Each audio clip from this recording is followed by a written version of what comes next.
gis ne man fistine dërëm yoreelu ma ko impôt bëgg a bindal ma këyit jox mi ngi nii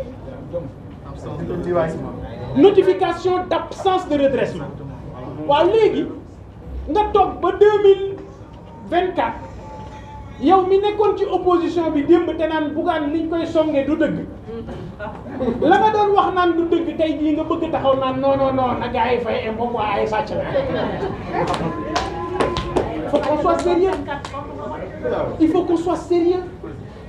Politique baax na mais parloo moo bon. Politique baax na mais ni ñu koy defee moo ñaaw. Mais qu'est-ce qui a changé? Et puis bu ñuy présenter dossier wu fisc bi temps yi da ngay dem bay jàpp ne dossier bu bees la beesul du dëgg lii mooy dossier bi fi amoon en 2021 et puis xam nga wax baaxul na xam nga 2021 dama génn Yewwi Askan non c'est important parce que dossier fiscal des médias foofu la jóge dama génn Yewwi Askan et ku ne xam na ne comme ñoom ay janaxi dàmb la ñu woon ci biir impôt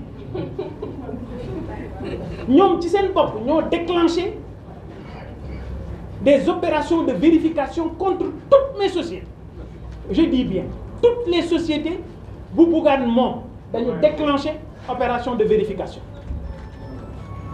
toutes les sociétés bu Bougane moom ñu déclenché opération de vérification mais ca booba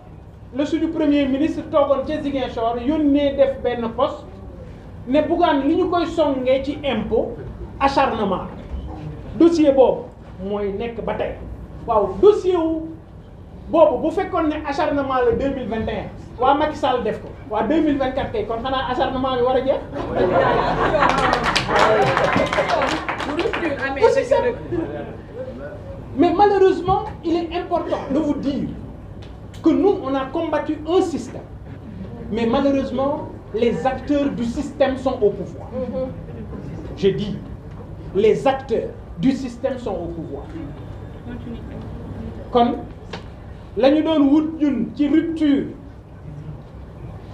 des et j'ai bien aimé la phrase de Babacar Justin Ndiaye quand il dit le populisme c'est le patriotisme des idiots. nañu liggéey Sénégal nañu bàyyi caaxaan réew mi bu ñu ko caaxaan man Bougane ku ma xam ne liggéey rek lay def man awma beneen passe-temps awma beneen distraction man suma passe-temps sama passion yëpp liggéey dégg ngeen fii quand je parle de la justice faut en parler ñu def fi les assises de la justice parce que pour man jaru ko xam nga fi nga jëm xam nga li nga war a def na nga koy defee xam nga ko ay nit nga àndal ñu xeltu ay borom xam-xam nga àndal ñu liggéey ak yow nga jaay un projet boobu da nga ko war a exécuter et bi ci njëkk mooy indépendance su justice et indépendance su justice dégg naa ko démb mu waxaat ko mooy moom narul génn ci conseil supérieur de la magistrature sañ-sañ au moment du bilan les Sénégalais danañ ko teg ci taabal mais li ma gëm man mooy la justice fait son travail dans ce pays il faut pas que ñuy fragiliser suñuy institution regardez ce qui s'est passé à l'Assemblée nationale un premier ministre qui dit du ma ko def am na ci sañ-sañ parce que règlement bi normal am na ci sañ-sañ mais président bëgg ñoo gëmloo ne assemblée populaire ba ñu waroon def non loolu mënoon naa nekk parce que ay borom xam-xam mënoon nañ faa teew un président de la République tu appelles le président de l'Assemblée nationale à la limite tu lui intimes l'ordre ma ne tu appelles nee na c'est important nee na parce que ñoom man te ni mbir luñ ma wax damay def na moom nee na moo woo président Assemblée nationale ne ko seen yooyu ngeen def lijjanti leen ko xoolaat règlement bi dëgg la loolu la wax non. Alors au même moment tu appelles ton premier ministre nga ne da nga koy ñaan la deuxième personnalité de l'État ñaanoo ko mais ka topp ca tofom moom da nga koy ñaan. Soyons sérieux, il faut pas qu'on fragilise nos institutions. État du caaxaan. Conseil constitutionnel lu ne wax nañ ko fi. Conseil constitutionnel bu taxawutoon xëy na tey fii ñu toll ci Sénégal du ñu ko toll parce que nag dañoo voté ci ëllëg sa ñu dem liggéey. Macky Sall dafa bëggoon tas Sénégal conseil constitutionnel ne ko non kon institution yu dëgër dañ ko soxla institution yu am doole dañ ko soxla bu ñu caaxaane suñu réew bu ñu caaxaane Sénégal bu ñu taxaw aussi di wax nit ñi naan leen dañu soxla majorité assemblée pour yeggali liggéey bi ma ne mënu leen taxaw ne réew mi dafa metti takk leen seen ndigg gars yi takk seen ndigg au même moment yéen a ngi gundaandaat yéen a ngi noos yéen a ngi ak seen i fonds politique gis naa sax ñuy joxe ay xar ak i chèque ci ñu ko mënutoon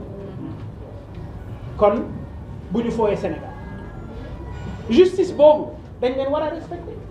moi j'ai confiance à la justice de mon pays et pour vous dire la ma doon xeex démb mais tey jii la gën a nekk d'actualité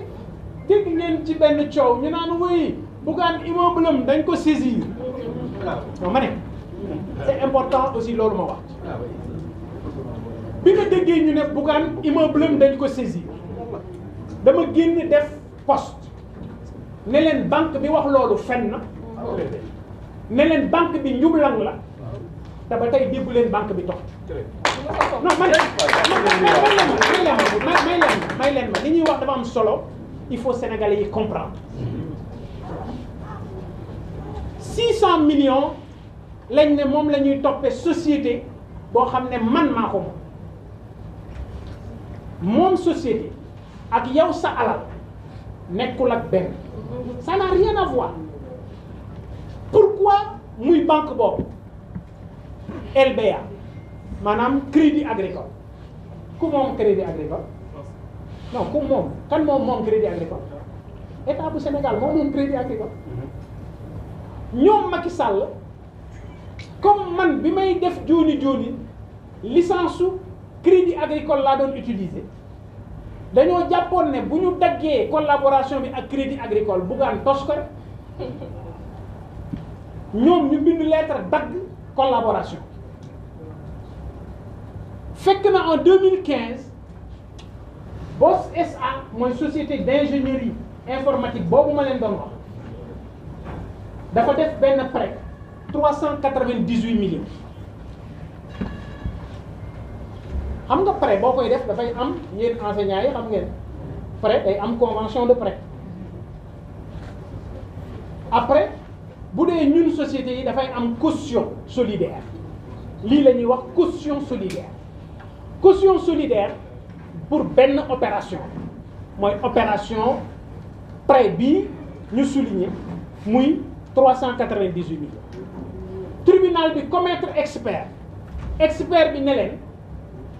prêt bi Bougane garantie loon société bi